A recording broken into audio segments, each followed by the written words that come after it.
Deer learner, আমরা আস্তে আস্তে প্রজেক্টের শেষের দিকে চলে এসেছি। আমরা এখন দেখব তার finishing the flexible box model. আমরা এখন মেইন সেকশন নিয়ে কাজ করব। মেইন সেকশন ডিপ নেওয়ার আগে আমাদেরকে আরেকটি কাজ করতে হবে, আরও একটি নতুন ডিপ নিতে হবে।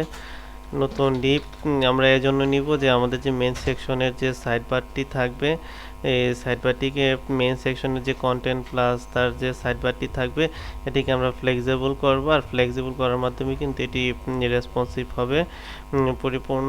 তো আমি একটি ডিপ নিচ্ছি, ডিপ আইডি ডাবল কোটেশনের ভিতরে আমি নিউ ডিপ দিচ্ছি, নিউ ডিপ, তারপর ডিপে শেষ করেছি আমি। এটিকে আমি কাট করছি, কাট সেভ। আমি মেন সেকশনের যে স্টার্টিং পয়েন্টে ধরেছি, শেষ পয়েন্ট এন্ডিং পয়েন্ট এটি, এবং এর সাইডের এটি শুরু শেষ। দেন আমি তার নিচে আমি সেভ পেস্ট করে দিলাম। আমি এটিকে নিউ টিপ, এটিকে আমি কপি করছি, আইডি আমি হ্যাশ চেপেছি। এখন আমি একটা নতুন আইডি নিচ্ছি। নতুন আইডিতে এখানে আমি কোড লিখব স্টাইল শিটে ডিসপ্লে ওয়েব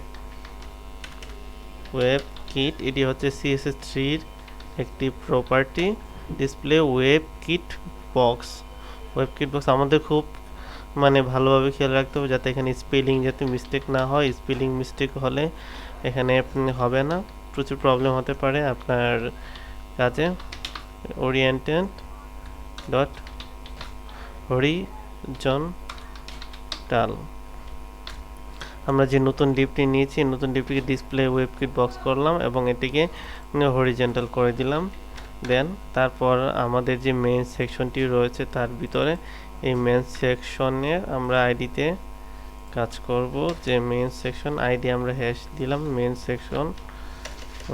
সেকশনে আমরা মেইন সেকশনের বর্ডার নিব 1 পিক্সেল সলিড ব্লু।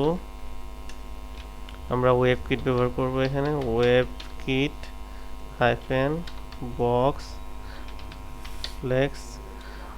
এখানে 1 দিচ্ছি আমি। 1 এর মান আমি আগেই বলেছি 1 দিলে আমাদের এটি ফুল রেসপন্সিভ হবে। মার্জিন নিচ্ছি 20 পিক্সেল। দেন তারপর নিচ্ছি আমি প্যাডিং নিচ্ছি এখানে 20 পিক্সেল নিলাম। এখানে 20 পিক্সেল নিলাম এখানে প্যাডিং। দেন তারপরে যে আমাদের কাজ করতে হবে সাইড নিউজে যে আইডিটি ধরেছি আমরা সাইড নিউজ আমি কপি করলাম, এখানে আমি হেসেপে সাইড নিউজ পেস্ট করেছি। দেন এর ভিতরে আমরা আইডি ধরবো ডিয়ালানা। তারপরে এখানে সাইড নিউজে আমরা লিখবো যে বর্ডার 1 পিক্সেল সলিড রেড, তার হোয়াইট নিচ্ছি আমি 220 পিক্সেল। মার্জিন নিচ্ছি 220 পিক্সেল এবং 0 নিচ্ছি বটম 0 পিক্সেল। এন্ড তারপর তার প্যাডিং নিচ্ছি আমি 30 পিক্সেল। ব্যাকগ্রাউন্ড আমরা ব্যাকগ্রাউন্ডের একটি কালার দিচ্ছি এখানে হিসেবে 6 1 2 3 4 চারটি। এটা হচ্ছে ব্যাকগ্রাউন্ড কালারের একটি কোড। আমরা অবশ্যই এখানে দেখব যে আমাদের অ্যালাইনমেন্টগুলো ঠিক আছে কিনা। আমরা এখন ব্রাউজারে যদি দেখি রান করিয়ে, হ্যাঁ ডিয়ার লার্নার এখানে কিন্তু সাইড বারটি ঠিক আছে। আমি এখানে যদি ফ্লেক্সিবল করি এখানে কিন্তু দেখুন এখানে কিন্তু ফ্লেক্সিবল হচ্ছে ফ্লেক্সিবল। দেন এটি কিন্তু আমরা যদি এখানে যদি মোবাইলের মতো করি এখানে কিন্তু মোবাইল সাইজ হয়েছে। আমরা যদি ট্যাবলেট পিসি সাইজ করি ট্যাবলেট পিসির মতো হচ্ছে, আর ডেস্কটপ করলে ফুল ডেস্কটপের মতো হচ্ছে। ডিয়ার আমরা তারপর যে এখানে আরেকটি কিন্তু প্রবলেম দেখা যাচ্ছে যে কপিরাইট বাই আলহেরা @2014 আমরা এটিকেও এখানে ব্যবহার করব আইডি হিসেবে দ্য ফুটার। এখানে আমি একটি আইডি নিচ্ছি, আইডি নেওয়ার পর এখানে আইডি পেস্ট করে দিচ্ছি। আমরা এখানে দ্য ফুটারের এখানে টেক্সট দিব, টেক্সট অ্যালাইন নিব সেন্টার অ্যালাইন সেন্টার, পেডিং নিচ্ছি 20 পিক্সেল, বর্ডার নিচে, বর্ডার উপরে টপ, দেন 2 পিক্সেল, সলিড গ্রিন, তারপর ব্যাকগ্রাউন্ড নিচে আমরা ইউলো, ব্যাকগ্রাউন্ড ইউলো নিলাম। দেন আমরা এখন যদি ব্রাউজারে দেখি এটিকে, এই যে ডুয়াল লার্নার, এখানে কিন্তু আমরা ব্যাকগ্রাউন্ড ইউলো হয়ে গিয়েছে। আমরা যদি এখন এটিকে আমাদের মোবাইলের মতো করি তাহলে কিন্তু দেখবে এটি কিন্তু রেসপন্সিভ হচ্ছে, কোনো দিক দিয়ে কিন্তু খাটছে না। এখানে কিন্তু কোনো দিক দিয়ে কাটছে না। আমি এটিকে কিছু কন্টেন্ট দিচ্ছি এখানে, যেমন সাইড বারে এখানে the best tutorial HTML5+ CSS3, এখানে কিছু আমি কন্টেন্ট দিচ্ছি। আমি আপনাদের জন্য কিছু কন্টেন্ট MS ওয়ার্ডে এখানে আমি কপি করে রেখেছি, এখানে আমি পেস্ট করে দিচ্ছি বিআর দিয়ে, CSS3। আমি এখানে একটি বিআর ট্যাগ ব্যবহার করছি, বিআর আমি পেস্ট করছি।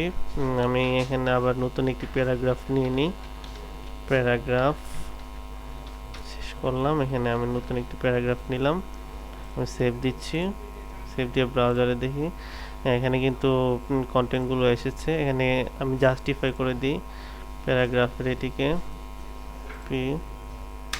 PLIGN জাস্টিফাই, JUST জাস্টিফাই করে দিলাম এটিকে, এটি সমান হয়ে যাবে জাস্টিফাই, সরি এখানে ভুল হয়েছে, TIFY হবে, TIFY জাস্টিফাই। আমরা এখানে যদি রিলোড দিই, হ্যাঁ এখানে কিন্তু জাস্টিফাই হয়ে গেছে। আমরা যদি এখানে কিছু কন্টেন্ট দিই তাহলে আমি এখান থেকে কন্টেন্টগুলো দিচ্ছি, এখান থেকে আমি কপি করছি, কপি করে উপরে দিচ্ছি এখানে দ্য বেস্ট টিউটোরিয়াল, মানে এখানে আমি এটিকে কপি করে পেস্ট করে দিচ্ছি, মানে কন্টেন্ট বেশি করছি আমি এখানে। আমি এখানে ওইটি দিচ্ছি, কপি করেছি, পেস্ট করে দিলাম। এখানে আমি ব্রাউজার রিলোড করছি, রিলোড করার পর দেখুন ডুয়াল লার্নার এখানে কিন্তু এটি দেখা যাচ্ছে। সো আমি যদি এটিকে আমি ফ্লেক্সিবল করি, এখানে দেখুন এখানে কিন্তু আমার মোবাইলের মতো করলে কিন্তু সে কিন্তু কাটছে না এদিকে লেখাগুলো। দেন আমি যদি এটিকে ট্যাবলেট পিসির মতো করি তাহলে কিন্তু লেখা কাটছে না।